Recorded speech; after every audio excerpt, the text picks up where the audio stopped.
Welcome back to part 2 of my conversation with the amazing Sarah Panus. I'm Sami Galbo from Mommy is Driving. Before we dive in, I'm so excited to share a special gift from our sponsor, OneDrive. We've created beautiful, functional wall organizers to help families keep everything in one place. And for a limited time, just for my Mommy is Driving listeners, we have an exclusive offer. When you purchase any wall organizer and use code SAMI25 at checkout, you'll get a 5-pack of magnetic to-do lists absolutely free. So you can take your wall organizer on the go. But hurry, this special is only available to the first 50 listeners who grab it. Now let's jump back into this heart-filled conversation with Sarah. See you soon, Mama.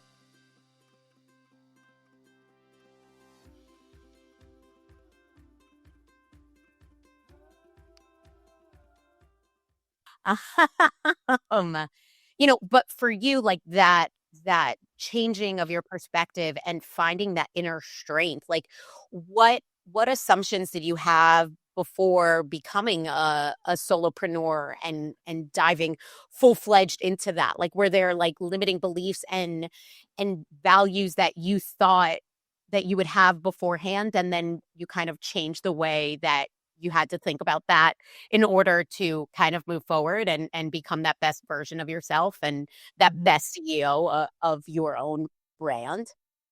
Yeah, it's interesting. I'm thinking back to what it was like because I've had so many shifts through the years. Gosh. I think like I was ready to be the entrepreneur at the point because I had already started my consulting business pre-COVID and dabbled in it as a side hustle. But it's interesting because I'm the entrepreneur that never ever thought she'd be an entrepreneur. I never wanted it before. I never did. I liked the security of someone else and the regular paychecks and the benefits and all that. So I really like that. And plus I wanted to learn from others around me to help advance myself too, which I did. So I think that was surprising to me when I was like, wait, do I actually want to run my own business now? And again, it was another shift in my life, as a mom, as a person too, where I wanted to have more flexible schedule, to have more flexibility with my kids and their different school activities and things. And I was like, I feel like this is a great way to try to do all of it. Let's see. And I always give myself runways too, Sami. So like this could be something for folks. If you're scared of something, I give myself a runway and I'll say, okay, well, I'm going to try this for a year.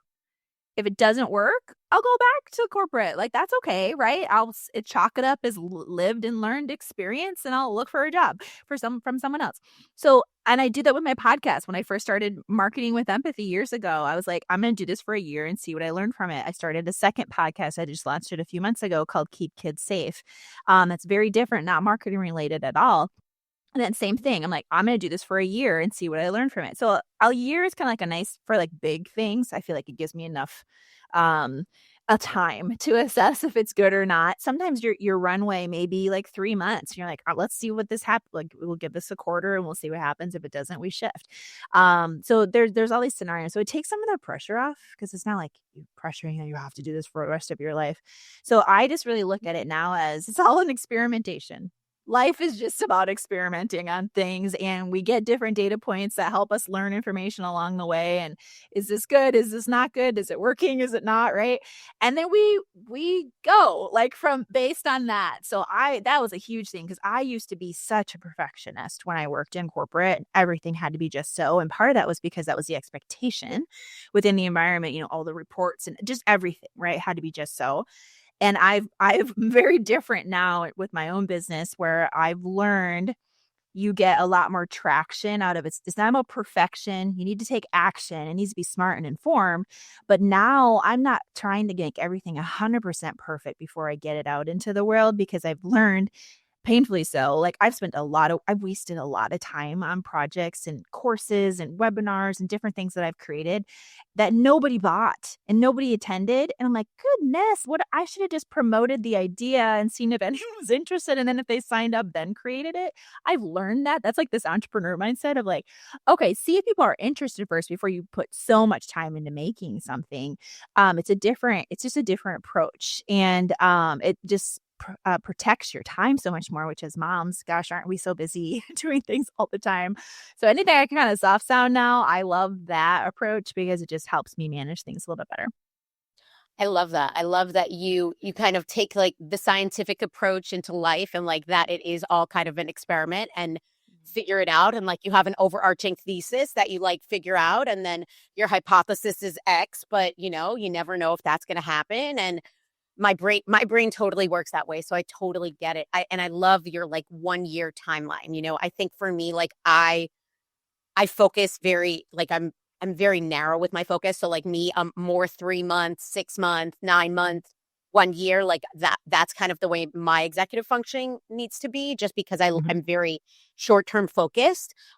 Just because I think right now, because my kids are so little and everything else, I feel like right now I can only focus in the next 3 months. Like that's kind of where I am because everything's changing so fast. Like my kids are 4 and 6. Like it's a different world. Like 3 months from now, we're going to be somewhere totally different than we are today. Like I have one starting first grade, I have one starting pre-K. Like 3 months down the road, like that's going to be a totally different situation. They're going to be fully fletched in first grade and pre-K and knowing all the things and doing all the activities and everything else. So for me, like though that's the way I have to kind of work in my life where I'm kind of more short term, but I love kind of the business aspect of being more long term and kind of being like, okay, I can succeed and fail many times within a year, but let's see what it looks like after a year and kind of really understand that. And having that belief in of yourself is huge. Mhm.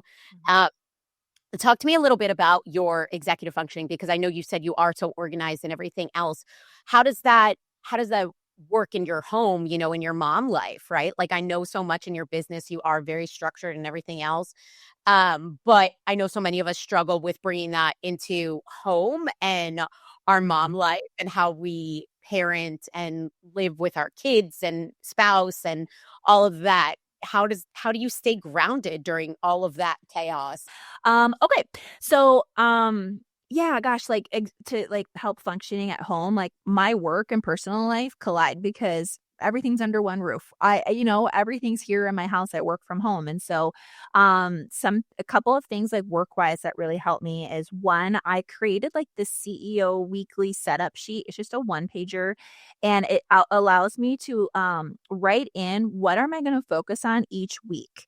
And I fill that out like the Friday before the week and it's outlined according to like what are my goals for my business so that I'm spending time moving the needle on the things that matter because I've learned in the past that wasted a lot of busy work time on things that didn't matter. And so I love this idea of like the CEO list. And even if you aren't the CEO of your business, right, but it helps us all stay focused and I have areas for personal and for business items on that one. In addition, I love that I have like the section called the to-do list, which is TWO, the two things this week that I have to accomplish no matter what. So it really keeps me extra, extra focused to make sure, okay, if it's Friday and I still have one of those main two things to do, well, I'm spending Friday doing that last thing, that I have to get done this week. It keeps you accountable.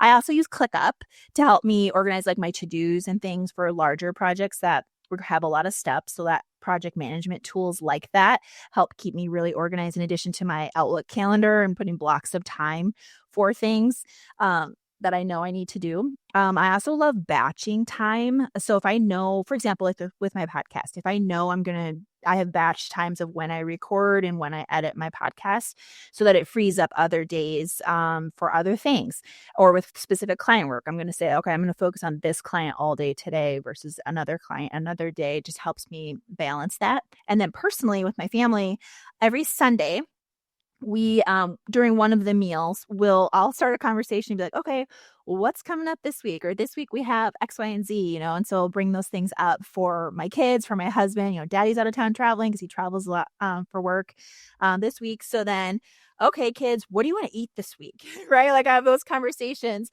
So I've tried to just like however we can like talk ahead so people aren't as surprised. It also helps me think about what's coming down the pike the next week and then the week after. So really 2 weeks out, I like to look so I don't get surprised by, oh crud, there's like this school thing and I volunteered to donate whatever, so I can make sure I buy stuff in advance or whatever it may be. And then I've also, and this is super minor, but it's helped me recently. I've also started getting my groceries. Uh, I do Walmart pickup for my groceries because I love grocery shopping actually, and I spend a lot too much time in the grocery store. I realize this about myself, and then I always spend too much money.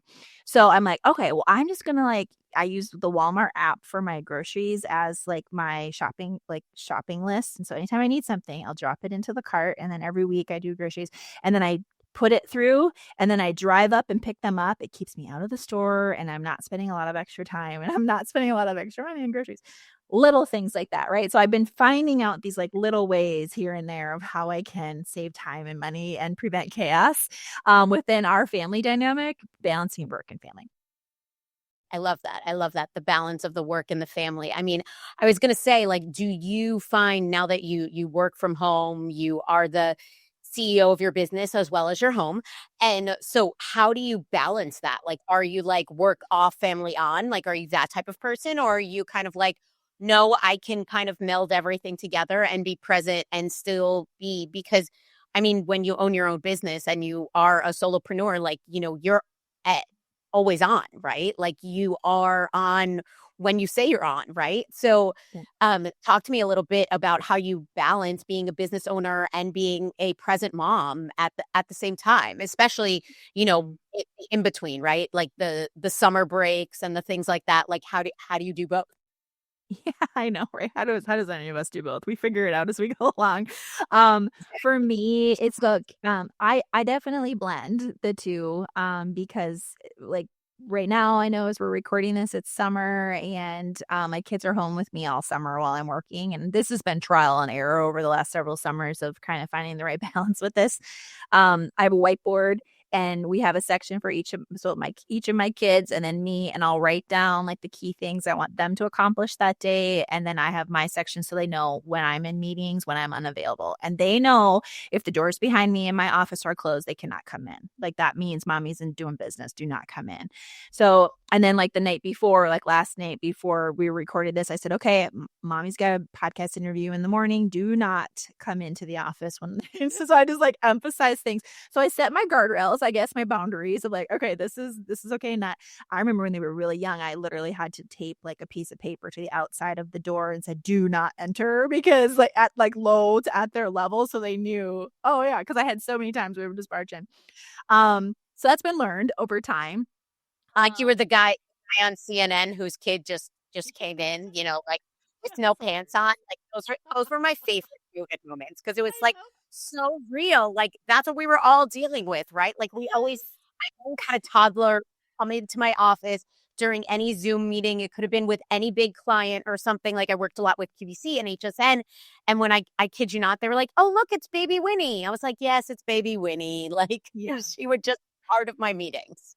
Totally. And that's, I mean, I don't, I'm a mom, obviously. So I'm all like, that's life. Like if your kid needs to sit, I had a client once who had just had a baby. She was literally on maternity leave when we were still working together on something. She had to breastfeed her baby. I didn't see anything, but she's like, is it okay if I feed my baby? She covered herself up. I'm like, yeah, of course your baby needs to eat. Like her husband had to bring the baby in to feed it. I'm like, nope, that's totally fine. And I think that's such the superhero-ness of moms. Like we're pretty incredible. We can do a lot of different things.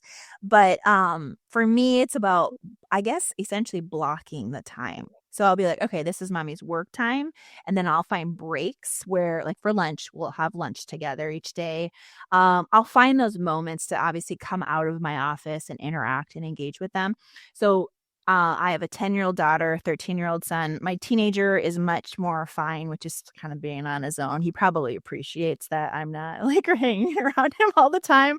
My 10-year-old wants to spend more time with me, my daughter, right? So I have to make sure I find those moments. Or like when I'm not on a call, open the door and she can come in and hang out in the office with me, but she just needs to know I'm working. Like this is work time too. So for me, it's just a balance of blocking different times. Or for walking the dog, cool. Let's like this is family time. Like let's all walk it together and like we can chat and have this conversation now before I gotta hop back on. And then I'm also really clear with them, like, okay, I'm working until this time. So then they know it's not like I'm in my office like all the time. They know, okay, well, mom's done at this time and then I'll get her. So they're not thinking I'm ignoring them, which is always a concern of mine. I don't want them to feel like I'm ignoring them. I know, right? Isn't that like the whole thing? Like we're always afraid that like our kids feel a certain way or anything. So no, that's so great that they understand the time blocks and everything else, and that works for you guys. Mhm. It helps that they're older too, it's different than when they're really little versus as they get older, because now my bigger concern is, while I'm working, are they just off watching YouTube all day? Like, or something that's not productive, or that I'm worried about what they're gonna see online. That's the different mental shift of, okay, so that's why I give them, like, this list of, "Here's what I need you to accomplish today. Don't veg out on the couch while I'm, like, in work meetings and things. I need you to, and we'll talk about it over lunch, okay?" So it's just another layer of parenting. Right. There's so many layers of parenting. We could talk about those for Mhm. like 3 hours or more or forever. But what is one thing that you wish someone had told you about motherhood before you became a mom? I feel like that's a good question. I feel like there's so many things about I momming have that I know I have several. Can I give more than one? of course. Tell me all the things, all the things. Yeah. Okay. So, because I have several. I think I wish someone had told me that motherhood was, like, really awesome and really hard, and sometimes in the same hour. Like, just, like, kind of level setting, and I knew that, but, like, when you really go through it, you don't know it till you go through it. It doesn't mean you're doing anything wrong, it just means you're human, okay? So that'd be, like, the first thing I would say. I also wish I had kind of, someone emphasized that it was okay to drop, like, the June Cleaver version of what it means to be a mom and a wife. My mom was a stay-at-home mom and had everything clean and cooked and everything. We lived on a farm, it was incredible. So I grew up with June Cleaver, you guys, and I love my mom, she's amazing, but that made me feel like I also had to do that while also working and just, everything outside the home in addition. So there's just so many facets. So you won't always have the answers. Your house won't always be clean. Dinner won't always be made. Clothes won't always be folded. Like, it's so normal. Okay. So just know that it's normal. Totally normal. And then also, I just kind of have realized, like, the most important thing is just being present with our kids. So it's okay. Like, we don't have to just shower them with love. Like, that's what they're going to remember. I have to, like, tell myself all the time. It's not the spotless kitchen or the Pinterest worthy party necessarily, right? It's like how we make them feel in the small moments in between. I think that's really important. Just like being present. Like, I noticed that with my daughter, especially when I can, like, sit with her and really look at her in the eye and she has my undivided attention. That means so much to her. And sometimes it's hard because we're distracted and we're like, oh, I have all these other things I need to do. But I just have to remind myself she needs me to just hone in and lock in on her right now and just, like, be with her. I would also say ask for help.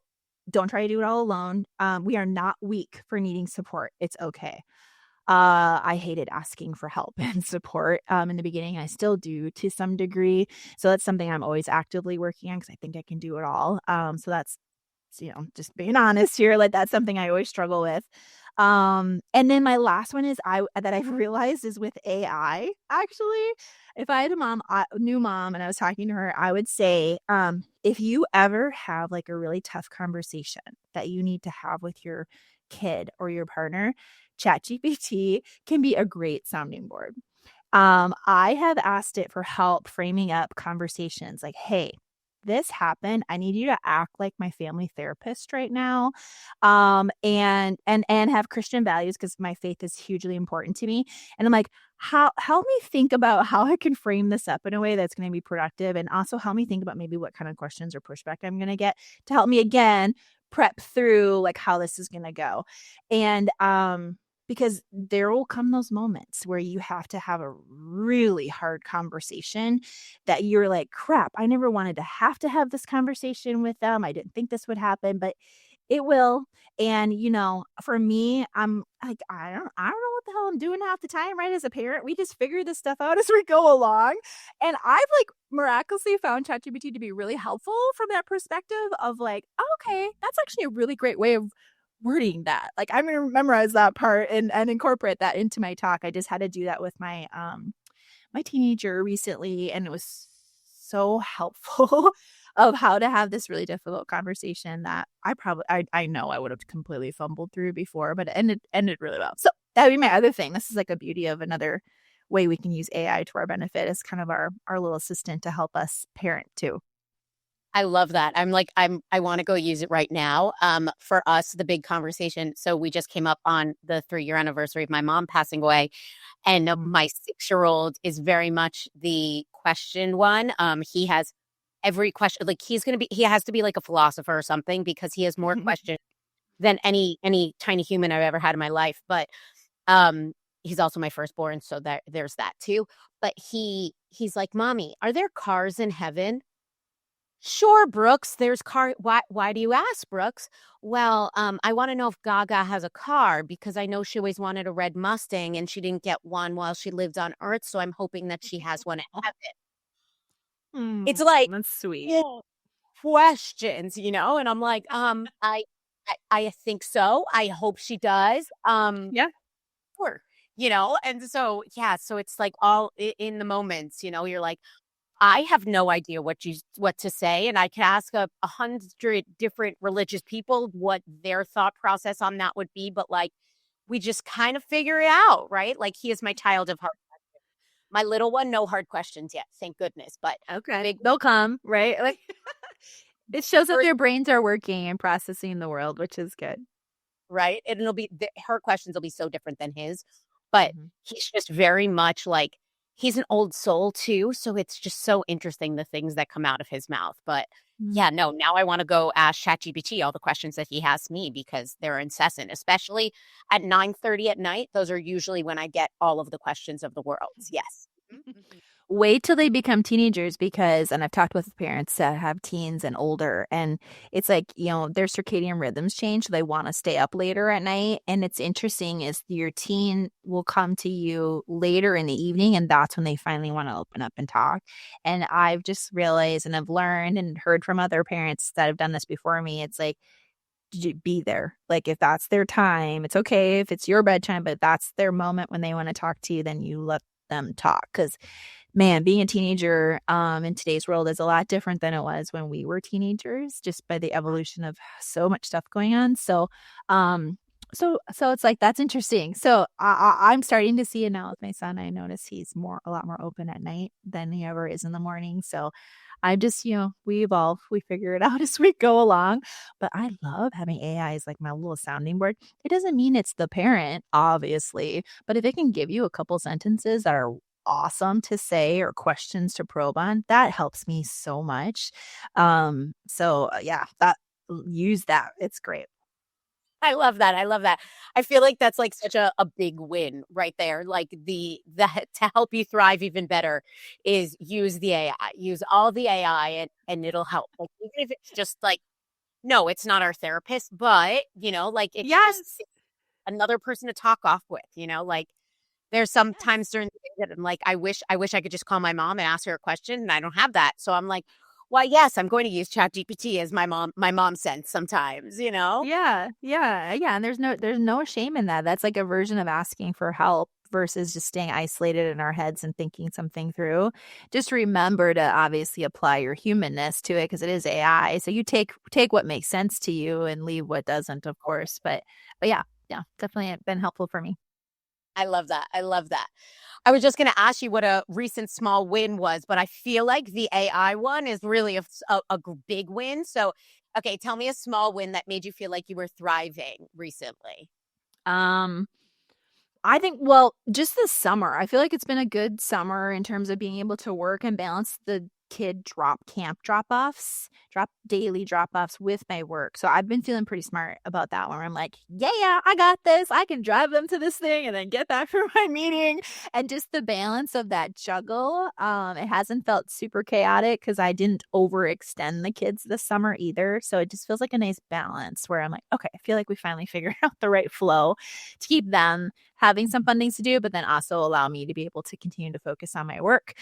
Since I work from home, I'm the one that ends up driving them. My husband works in an office, so he's not even here, right? So then that falls on me. And so he's kind of figuring that out.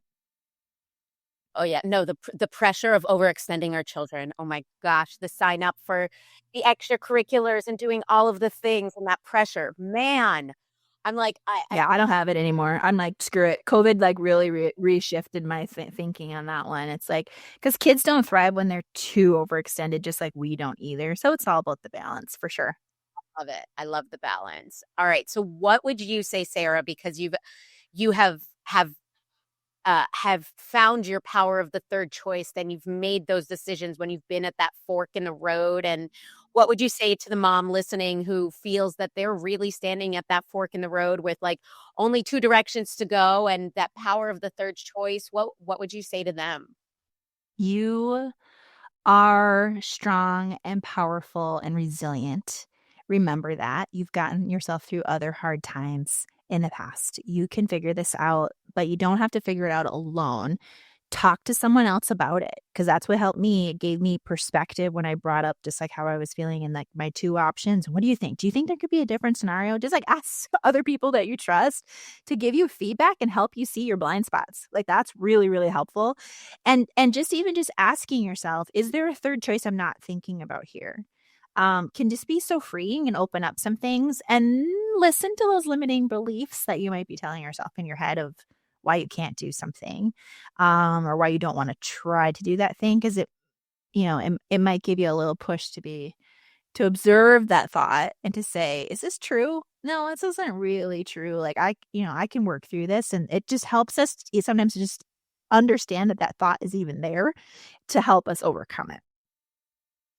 We can do hard things, right? I feel like Mhm. that's the overarching 100%. theme of our we can do it. We can do it. Yes. We are moms, Yes. power.